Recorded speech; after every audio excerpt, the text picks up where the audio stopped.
अस्सलाम वालेकुम नाजरीन, मैं हूं शनीला अम्मार और मेरे साथ मौजूद है जहीर अहमद और आप देख रहे हैं हमारा प्रोग्राम टाकरा। सबसे पहले आपने हमारे चैनल को सब्सक्राइब करना है, बेल आइकन के बटन को प्रेस करना है और वीडियो को लाइक और शेयर जरूर करना है और कमेंट्स भी किया करें। वीडियो को आखिर तक जरूर देखा करें क्योंकि दरमियान में बहुत दफा कोई खबर हमें याद आ जाती है तो वो हम आपको बताते थे जिसको हमने इंट्रो में नहीं बताया होता। आज भी बहुत से वाकयात हैं, ज्यादातर वाकयात जो सियासी रिलेटेड हैं वो पीटीआई से मुतल्लिक है। तो पीटीआई की पार्टी के अंदर चल क्या रहा है, सुन्नी इत्तेहाद कौंसिल में कितने लोग गए उसके ऊपर भी हम बात कर लेते हैं। पार्टी के अंदर क्या मसले मसाइल हैं उसके ऊपर क्या बात, उस पर भी बात कर लेते हैं। आपको पता है कि जहीर के पास जरूर वहां से मौजूद कोई ना कोई खबर होती है। अस्सलाम वालेकुम जहीर, कैसे हैं आप? जी बिल्कुल ठीक ठाक। आप सुने? ठीक ठाक। मैं बिल्कुल ठीक ठाक हूँ। अच्छा जहीर, जो बड़े एक हीरो थे पीटीआई के, शेर अफजल मरवत, और बड़े वो धमाकेदार अपने बयानात दे रहे होते हैं, तो हमने जब कल बात कर रहे थे तो हमने बात की थी गौहर खान के ऊपर कि उन्होंने कहा कि जी वो नाकाम रहे हैं और वो पार्टी की पॉलिसीज को उस तरह से लेके नहीं चल सके, और पहले भी उन्होंने उनके बारे में बयानात वगैरह दिए, कुछ वो पार्टी से हटकर चल रहे थे। अब उनको शोकाज नोटिस मिल गया। क्या ये शोकाज नोटिस बानी पीटीआई की मर्जी के बगैर दिया गया है? क्या ये पार्टी के अंदर इख्तलाफात हो गए हैं जो उनको शोकाज नोटिस देके कहा कि 2 दिन के अंदर अपने रवैये का जवाब दे और माफी मांगे? तो जो शेर अफजल मरवत की जिस किस्म की तबीयत है, जिस किस्म के वो शख्स हैं, क्या आपको लगता है वो माफी मांगेंगे? तो ये पार्टी के अंदर चल क्या रहा है? क्या खुद से ही ये फैसले लिए जा रहे हैं या इमरान खान साहब से कोई इसके ऊपर मुशावरत हो रही है? बिल्कुल शनीला, आपको याद होगा कल हमने एक बात की थी। आपको याद होगा हमने ये भी डिस्कस किया था कि हमें हैरानगी इस चीज पे हुई है कि कोई हॉक नहीं बनाया, कोई जंगजू किस्म का बंदा नहीं बनाया, बल्कि ऐसे बंदे को बनाया गया है जिसके कनेक्शन, जिनके वालिद साहब के हवाले से देखा जाए वहां पे है। तो हमने इस चीज के ऊपर कल सवाल उठाया था और फिर वो सवाल उसी किस्म का ही साबित हुआ कि उन्होंने बात को रिफ्यूज कर दिया। अब रिफ्यूज क्यों किया है उसके अंदर वो जाहिर हम है। आगे बात करते हैं, वो हम आगे बात करते हैं। आप अभी जरा शेर अफजल मरवत वाला हम करते हैं कि क्यों शोकाज नोटिस दिया अफजल गया है। जी जी बिल्कुल, शेर अफजल मरवत साहब के हवाले से मैं ये कहूंगा कि बिल्कुल उनकी अप्रोच एग्रेसिव है। वो वही वाला बयानिया लेके चल रहे हैं जो कि इमरान खान जिस तरह बताते हैं, और वो वाहिद आदमी है जो अंदर से जो कुछ कहा जाता है वो बगैर लगी लिपटी के और बगैर बीच में कुछ माइनस और प्लस किए वो एज इट इज आके बता देते हैं। आपने देखा होगा कि ये जो आईएमएफ को लेटर लिखने वाला मामला है, सिवाय शेर अफजल मरवत के पीटीआई की किसी भी बंदे ने एज इट इज जिस तरह इमरान खान साहब ने कहा है उस तरह आगे बाहर नहीं बताया या उस तरह तायद नहीं की। किसी ने बीच में कहा नहीं नहीं साथ साथ प्रोग्राम भी चलता रहेगा, किसी ने कहा नहीं नहीं ये देखेंगे अभी लिखेंगे, लिखा नहीं है, किसी ने किसी तरीके से उसको इंटरप्रेट किया है। लेकिन वाहिद शेर अफजल मरवत है, कल भी वो शाहजेब का प्रोग्राम जिसका आप जिक्र भी कर रही हैं उसमें उन्होंने कहा कि एज इट इज बिल्कुल लेटर लिखा जाना चाहिए। बेशक आगे से काउंटर क्वेश्चन हुए उनसे, इसके बावजूद भी वो वही वाला मौकफ बता रहे थे जो इमरान खान साहब का। अब यहाँ पे मसला ये दो चीजें हैं इसमें। एक तो ये है कि इमरान खान साहब के हवाले से सारे साफियों का भी मानना और कहना यही है कि उनको खबरें उस तरह से सिर्फ वही वाले लोग देते हैं जो उनको मिलते हैं, और उनके पास उस तरह से एक्सेस नहीं है चैनल की भी। तो इस हवाले से जो उन्हें बताया गया या जो उन्हें समझाया गया होता है, नहीं जो तो बाहर क्या आके फिर किसी और नहीं तरीके से नहीं बता। नहीं जहीर, तो क्या शेर अफजल मरवत जो हैं वो उनसे मिलते नहीं है? वो जाके मिलते तो हैं। तो ये कैसे हो सकता है कि शोकाज नोटिस दे दिया तो शेर अफजल मरवत जाके बताएगा नहीं इमरान खान को कि भाई मुझे शोकाज नोटिस मिल गया है? देखिए, शेर अफजल मरवत साहब को मैं आपको बता दूं कि इस शोकाज नोटिस में अगर इमरान खान की मर्जी शामिल है तो वो मेथड मेथड टू मैडनेस है कि good good cop bad cop है। अव्वल तो मैं मेरा मानना ये है कि इमरान खान की मर्जी उसमें शामिल नहीं है, क्योंकि बाहर जो पार्टी बैठी हुई है एकदम से उनको रिफ्यूज कर देना, उनका आके अली जफर साहब का उसी टाइम के ऊपर आके शेर अफजल मरवत साहब को शोकाज नोटिस दे देना। आपको लगता है कि इमरान खान साहब से कोई मिल के आएगा? उनको मिलने के डेज होते हैं, उनको मिलने का टाइम होता है। उस टाइम के अलावा तो ना मेरे नहीं ख्याल के अंदर से कोई मैसेजिंग हो सकती है। तो इसमें शेर अफजल मरवत साहब को जो नोटिस जारी हुआ है, मेरा नहीं ख्याल, मेरा ये तज्जिया है कि इसमें इमरान खान साहब की मर्जी शामिल नहीं है। बाहर जो पार्टी के लोग बैठे हुए हैं वो ठीक है, बाद में जाके बता भी सकते हैं कि हमने इस वजह से दिया, जो कुछ किया उसके ऊपर उनका रिएक्शन क्या होगा अच्छा, ये नहीं पता। लेकिन उसमें ये उसमें फिर उसमें देखें, बात ये है ना कि कल अली जफर जो थे वो शहजाद इकबाल के प्रोग्राम में बैठे हुए थे, तो उन्होंने कहा कि जी बानी पीटीआई ने मुझे सिलेक्ट किया है, मैं बड़ा शुक्रगुजार हूं उनका, लेकिन मैं इस ओहदे के काबिल नहीं, मैं ये ओहदा नहीं लूंगा। अब उन्होंने, अगर आप नहीं लेंगे तो फिर कौन होगा उनका? गौहर अली खान होंगे। अब गौहर अली खान ही के खिलाफ जो है वो शेर अफजल मरवत ने बात की, तो इसका मतलब ये है कि गौहर अली खान दोबारा बन रहे हैं, अली जफर नहीं बन रहे, तो वो एक तरह से चेयरमैन के खिलाफ बोला जा रहा है, तो चेयरमैन ने फिर उनको शोकाज नोटिस जारी किया। अब अली जफर पीछे हट गए हैं। अब अली जफर पीछे हट गए तो क्या वाकई इमरान खान दोबारा गौहर अली को ही बनाना चाहेंगे, या दोबारा जब मीटिंग होगी, जाहिर है मंगल को दोबारा मीटिंग होगी, 2-3 दिन है, तो फिर इमरान खान गौहर अली खान को बनाएंगे या किसी और बंदे को बनाएंगे? अगर गौहर अली खान के ऊपर हाथ रख देते तो फिर तो शोकाज नोटिस जो वो जेन्युइन हो जाएगा, वो फिर सही जाएगा, क्योंकि जाहिर वो चेयरमैन बनने के लिए जा रहे हैं। लेकिन अली जफर के पीछे हटने की वजह क्या, जो हमें समझ आ रही है कि जो आईएमएफ को खत लिखा जा रहा है, आपने खुद कहा कि कोई पार्टी वाला उसको ऑन करने के लिए उस तरह से तैयार नहीं हो रहा, क्योंकि बार बार सारे ये कह रहे हैं कि ये एक तरह से रियासत से गद्दारी होगी और गद्दारी के मुकदमे बन जाएंगे। अगर साइफर के ऊपर बना है तो इसके ऊपर भी बन जाएंगे। तो क्या इसी वजह से सारे पीछे, वो अली जफर भी डर रहे हैं, पीछे हट रहे हैं, क्योंकि जो इमरान खान का बयानिया, ये जिस तरह इमरान खान अग्रेसिव जाना चाहते हैं, वो भार अली जफर नहीं उठा सकता। अच्छा, इसमें दो चीजें हैं। देखें, एक तो अंदर से बिल्कुल ये वाज़ेह तौर पर सोर्सेज की खबर है कि जो गौहर अली हैं उनके हवाले से इस वजह से इमरान खान साहब नाराज हैं उनसे, या इतने ज्यादा खुश नहीं है कि उन्होंने जो धांधली वाला जो काज है इसको अच्छे तरीके से आगे पेश नहीं किया है, इसके ऊपर अच्छे तरीके से उस तरह से आवाज नहीं उठाई जिस तरह से बानी चेयरमैन इमरान खान साहब चाहते थे। एक तो वो ये तो अली वजह जफर ने सामने भी आई। नहीं उठाई ना उस तरह से। वो वो मैं उस पे आता हूँ। अच्छा, अब जो अली जफर साहब को इमरान खान साहब ने एक ड्यूटी दी, जाहिर है कल भी हमने इसके ऊपर बात की थी। यकीनन उसी दिन काशिफ अब्बासी के प्रोग्राम में आके, ये जुमेरात का दिन था जब उन्होंने आके थोड़ा सा फर्क बीच में डाल दिया था।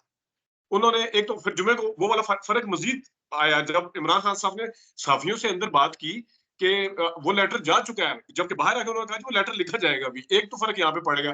दूसरा फर्क जुमेरात वाले दिन यहाँ से पड़ गया था, नहीं ठीक है जी प्रोग्राम भी जारी रहेगा। अब इमरान खान साहब ने तो ये नहीं कहा होगा कि ठीक है जी आईएमएफ का प्रोग्राम भी जारी रहेगा और इसके साथ साथ आप लेटर भी लिखते जाएं जो कुछ भी है। इमरान खान ने तो ये कहा है हालांकि वो कि अगर इनको कर्जे दिए तो इस हालात में कर्जे फिर वापस कौन करेगा? वो तो पूरा ये कह रहे हैं कि कर्जा दे ही ना।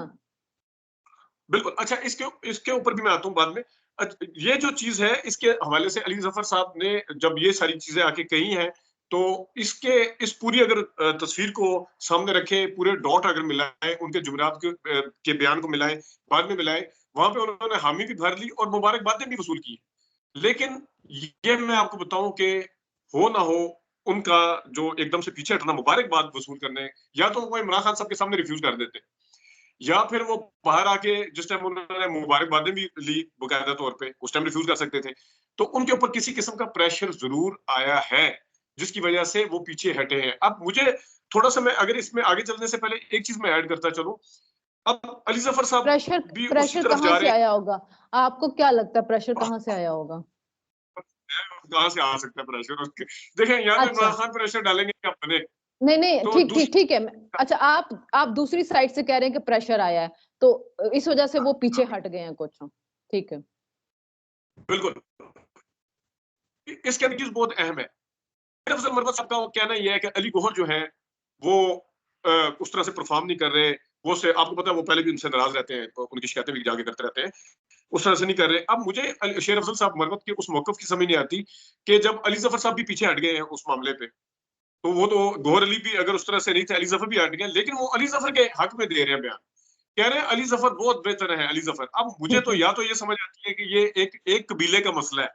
आप समझ रही है ना, एक, क्योंकि वो उनके कबीले के हैं, जाहिर है उसी केपी हम्म। सूबे पश्तो स्पीकिंग है, तो अब उसके पहले दिन से उनके खिलाफ वो जा रहे हैं, तो इस वजह से अब कोई भी बना दिया जाएगा कि अली को नजर नहीं आना चाहिए। अब देखें तो सही कि अली जफर क्या कर रहे हैं। अली जफर ने तो उस तरह का कोई एग्रेसिव स्टांस लिया ही नहीं है। तो इसके हवाले से, अच्छा दूसरा उन्होंने बल्कि खुद ही शेर अफजल मरवत ने कल ये भी क्लियर किया था कि इसका फैसला, जिस टाइम मुझसे पूछा गया कि आपकी नजर में कौन ज्यादा सूटेबल कैंडिडेट है इसके लिए, तो उन्होंने कहा था फैसला जो इमरान खान करेंगे। मुझे लग ऐसे रहा है कि जिस तरह इमरान खान साहब जो है उनको दोबारा से एक किसी ऐसे बंदे को देना पड़ेगा, क्योंकि देखें सेक्रेटरी जनरल है उमर अयूब उस तरह से प्रैक्टिकली सामने नहीं है, ठीक है। उमर अयूब बाकी, गायब है। हाँ गायब है। बाकी जितने उनके चीदा चीदा बंदे थे वो सारे के सारे इधर उधर हुए ना। शिबली फराज है, असद उमर छोड़ के चले गए थे, और फवाद चौधरी साहब छोड़ के चले गए, फलाना छोड़ के चला गया सारे। तो हमाद इस अजहर वक्त मेरे गायब ख्याल है, में मुराद सईद गायब है। मुराद गायब है। तो दोबारा मेरे ख्याल में, अब ये मेरा अंदाजा है, मेरी खबर नहीं है, दोबारा मेरे ख्याल से दोबारा के ये वाली जो बार है, ये मुझे लगता है ऐसे है कि दोबारा उन्हीं को उठाना पड़ेगा, अली गौहर साहब को।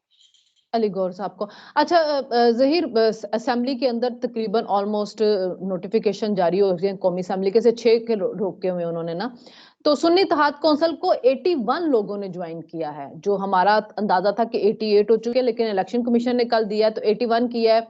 नवाज लीग की रिजर्व सीट डाल के 108 सीट्स हो गई हैं। पीपल्स पार्टी की 68 के करीब हो चुकी हैं, और जो ये है एमक्यूएम में 23 के करीब चली गई हैं।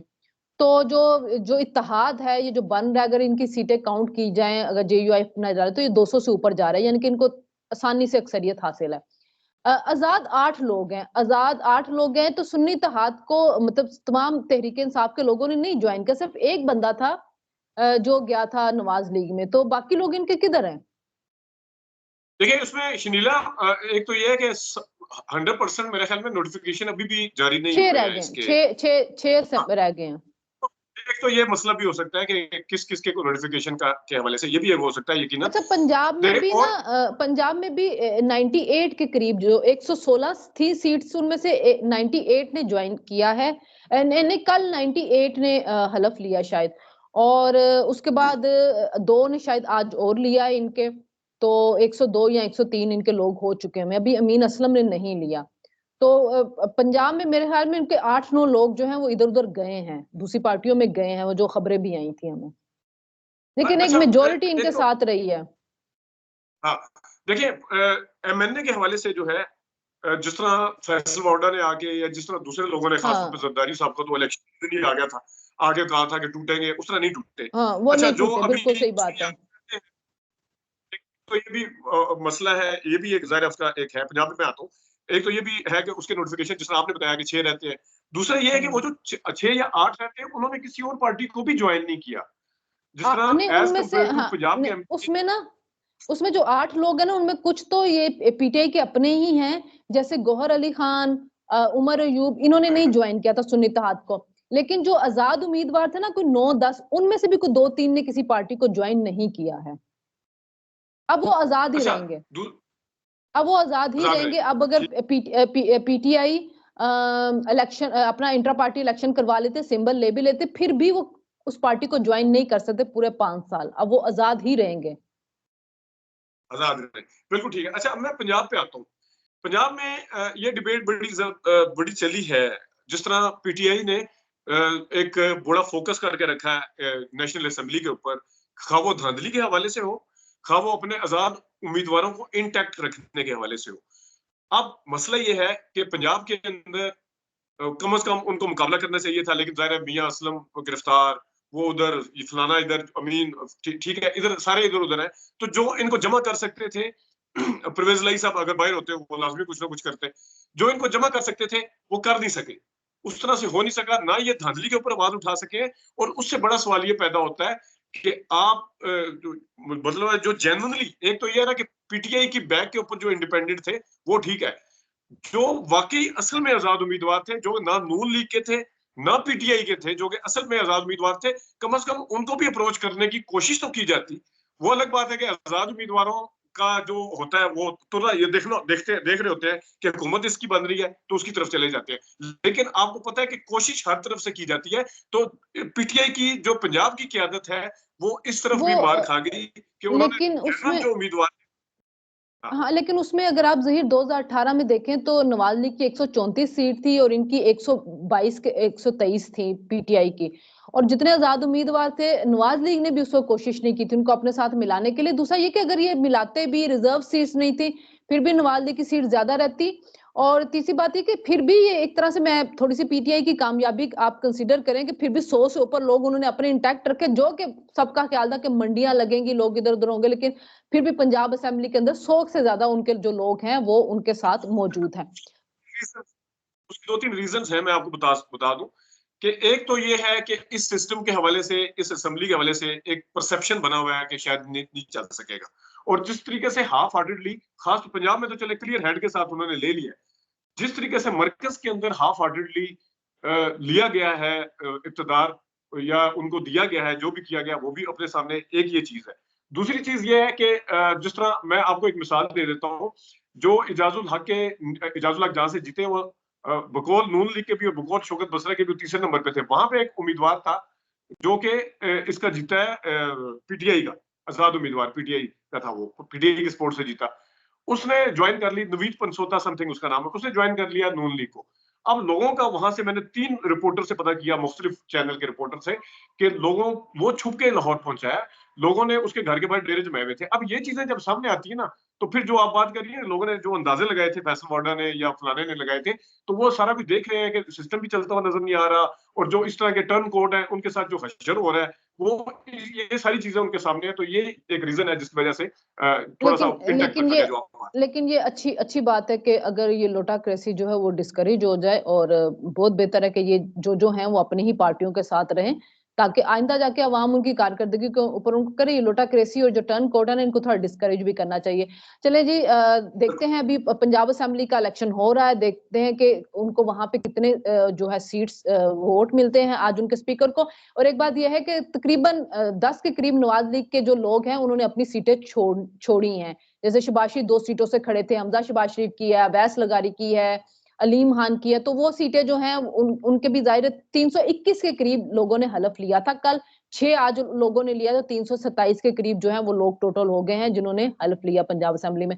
तो आपने उसका 51% लेना होता है स्पीकर के लिए। बहरहाल जिमनी इंतहाबात होंगे तो उसमें और भी पता चलेगा कि क्या पोजीशन सामने आती है। 2-3 महीनों तक जिमनी इंतहाबात भी उन सारी सीटों के ऊपर होंगे। चले जी, कल फिर हम देख, अभी थोड़ी देर तक इलेक्शन का स्पीकर का हो जाएगा, कल हम उस पर भी बात करेंगे। फिर मरियम नवाज का भी शायद कल इंतहाब होगा, उसके ऊपर भी हम बात करेंगे। तो और कल आपसे मुलाकात होगी। अल्लाह हाफिज।